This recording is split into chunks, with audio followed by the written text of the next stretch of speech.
ஆண்டவராகிய இயேசு கிறிஸ்துவின் நாமத்தினாலே இந்த திங்கட்கிழமை காலையில் உங்களை சந்திப்பதில் ரொம்ப சந்தோஷமாக இருங்க.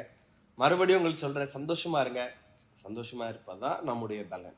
சரி, இந்த வாரம் என்ன பார்க்க போகிறோம்? போன வாரம் என்ன பார்த்தோம் அப்படின்னா, நம்முடைய குடும்பம் ஆசீர்வதிக்கப்பட நாம் என்ன செய்யணும் அப்படின்னு சொல்லி போன வாரம் ஃபுல்லாக தியானிக்க ஆண்டவர் நமக்கு கிருபை செய்தார். அதுக்கு யார் எடுத்துக்காட்டுனா, ரேகாபியருடைய குடும்பம். நீங்கள் அந்த சீசன் ஃபுல்லாக பார்க்கல, அந்த சீரீஸ் ஃபுல்லாக பார்க்கல அப்படின்னா நீங்கள் லிங்க் உங்களுக்கு நாங்கள் கீழே ப்ரொவைட் பண்ணுறோம். நீங்கள் அந்த சீரீஸ் ஃபுல்லாக அந்த வாரம் 5 செய்திகளும் உங்களுக்கு முழுவதுமாக குடும்பத்தை சார்ந்து இருக்கும். அதனால் நீங்கள் அதை பார்த்து ஆசீர்வதிக்கப்படும்படி கேட்டுக்கொள்கிறேன்.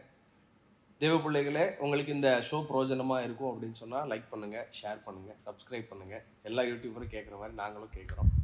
அது ஊழியத்துக்கு பிரயோஜனமாக இருக்கும். கர்த்தர் உங்களை ஆசீர்வதிப்பார். இந்த வாரம் என்ன பார்க்க போகிறோம் அப்படின்னா, இந்த வாரத்துடைய முக்கியமான வசனம், இந்த வாரம் ஃபுல்லாக இதோடைய அடிப்படையில் தான் பார்க்க போகிறோம். என்ன அப்படின்னா, மார்க் 3வது அதிகாரத்துடைய 27வது வசனம் இப்படியாய் சொல்லுகிறது: பலவானை முந்தி கட்டினால் ஒழிய ஒருவனும் பலவானுடைய வீட்டுக்குள் புகுந்து அவன் உடைமைகளை கொள்ளையிடக்கூடாது, கட்டினானே ஆகில் அவன் வீட்டை கொள்ளையிடுவான் அப்படின்னு சொல்லி நம்ம வாசிக்கிறோம். என்ன இந்த வாரம் என்ன பார்க்க போகிறோம் அப்படின்னா, ஒவ்வொரு வாரமும் இந்த செய்திகள்லாம் எதுக்கு அப்படின்னா, நம்ம ஆசீர்வதிக்கப்பட, நம்முடைய குடும்பம் ஆசீர்வதிக்கப்பட நம்ம என்ன செய்யணும், அடுத்த நிலை ஆசீர்வாதத்தை பார்க்க என்ன செய்யணும் அப்படின்னு சொல்லி தியானிச்சுட்டு இருக்கோம்.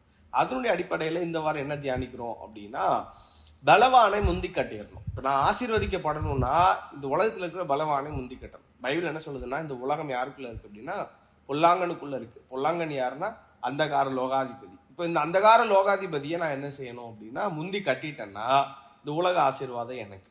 நான் ஒரு சீக்ரெட் சொல்லட்டுமா?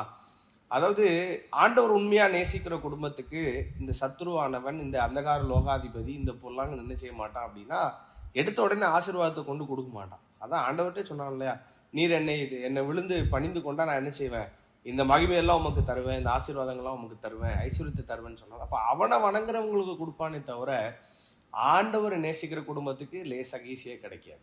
அப்போ என்ன பண்ணணும் அப்படின்னா, நாம் இந்த பலவான முந்தி கட்டிட்டோம்னா இந்த உலகத்தில் இருக்க ஆசீர்வாதம் ஆட்டோமேட்டிக்காக சுதந்திரிக்கலாம். அதற்கு என்ன செய்ய போகிறோம் இந்த வாரம் ஃபுல்லாக, அதை நம்ம தியானிக்க போகிறோம்.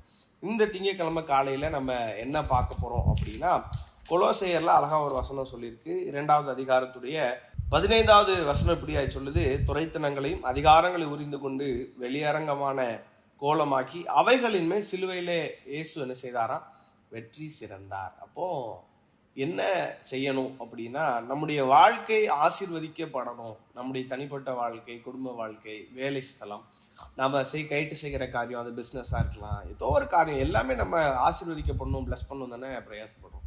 அப்போ அதில் அடுத்த நிலை ஆசீர்வாதத்தை நான் பார்க்கணும் அப்படின்னா, இங்கே ஆண்டவர் அழகாக செய்த ஒரு காரியம் என்ன பண்ணிட்டார் அப்படின்னா, துரைத்தனங்களையும் அதிகாரங்களையும் உரிந்து கொண்டு அவர் என்ன செஞ்சிட்டாரா, சிலுவையின் மேலே வெற்றி சிறந்தார். அப்போது இந்த பலவான முந்தி கட்டுவதற்கு நமக்கு யார் தேவை அப்படின்னா, நாங்கள் பிரசங்கம் பண்ணுற இந்த இயேசு உங்களுக்கு தேவை. ஒருவேளை நீங்கள் இயேசுவை ஏற்றுக்கொள்ளலை அப்படின்னா, உங்களுடைய வாழ்க்கையில் ஆசீர்வாதம் இல்லை, ரொம்ப சாபமாக இருக்குது, நிறைய சாபமான காரியங்களை பார்க்குறேன் அப்படின்னு சொல்லி ஒருவேளை வருத்தத்தோடு இந்த செய்தியை கேட்பீங்க அப்படின்னு சொன்னால், இந்த இயேசு உங்களுடைய வாழ்க்கையில் ஏற்றுக்கொண்டீங்கன்னு சொன்னால், இந்த இயேசு உங்களுடைய வாழ்க்கையில் பலவானாக இருக்கிறவங்களுடைய சாபம், பலவீனம், உங்களுடைய கடன் பாரம் எல்லாத்தையும் மாற்றி சுகம் தந்து, விடுதலை தந்து உங்களுடைய வாழ்க்கையை ஆசீர்வதிப்பார். ஒருவேளை இன்னைக்கு கேட்டுட்டு இருக்கிற நீங்கள் கிடைச்ச ஆசீர்வாதத்தை இழந்தவங்களா கூட இருக்கலாம். நான் நல்லா இருந்தேன் பாஸ்டர், என் லைஃப் நல்லா இருந்தது, ஆனால் இன்னைக்கு நான் நல்லா இல்லை அப்படின்னு சொல்லி ஒருவேளை அப்படிப்பட்ட நிலைமையில நீங்கள் கேட்டுட்டு இருப்பீங்கன்னு சொன்னால், இன்னைக்கு ஆண்டவர் உங்களுக்கு சொல்கிற காரியம், பலவான முந்தி கட்டுறதுக்கு நான் உன் கூட இருக்கேன். அதனால அதான் ஆண்டவர் சொல்ல, உன் பக்கத்தில் 1000 பேரும்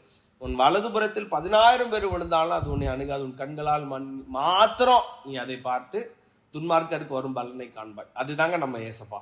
பலவான முந்தி கட்டுறதுக்கு அவர் ரெடியா இருக்காரு, உங்க பட்சத்தில் நிற்கிறாரு, பலது பட்சத்தில் அவர் நிற்கிறாரு. ஆனா நாம என்ன செய்யறோம், அவரை அண்டிக் கொள்ளணும். இந்த ஏசப்பா வேணும்னு சொல்லணும். ஆண்டவரே, இந்த பலவான முந்தி கட்டுறதுக்கு என் வாழ்க்கையில ஒரு பலவீனம் இருக்கு, ஒரு சாபம் இருக்கு, ஒரு கடினமான காரியம் இருக்கு, இதை நான் முந்தி கட்டணும் அப்படின்னா நீங்க எனக்கு வேணும்னு சொல்லி இன்னைக்கு இப்போ ஜெபம் பண்ணிட்டு இந்த வேலை நாளை ஸ்டார்ட் பண்ணி பாருங்களேன்.